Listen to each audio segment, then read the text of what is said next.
Hello, and welcome to PeerLearning.net. In this video, we will review the way in which a teacher can communicate with students and monitor student progress during a lesson. Some of these tools will be useful primarily during a remote lesson, but others will be useful for both in-person and remote lessons. When teaching a remote lesson, the small groups are each involved in their own voice conversation, and these connections are created automatically by PeerLearning.net to mirror the group configuration that is specified by the teacher. Students have several ways that they can communicate their status to the teacher. If a student has finished their work, he or she can indicate that they are done, and a check mark will appear next to the student's name. The teacher can filter for all students who are done to get an overview of the class status.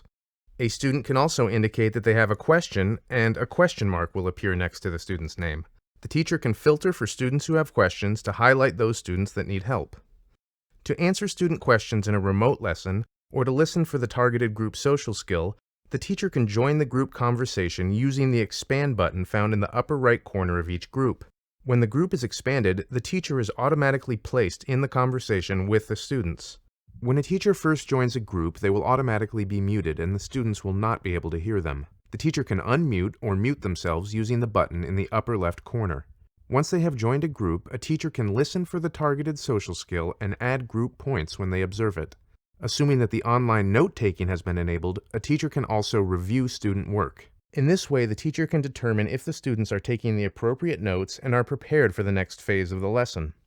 The teacher can also update the student status by turning off the question mark if the question has been answered, or the check mark if the teacher feels as though the student has more work to do in order to be ready for the next phase of the lesson.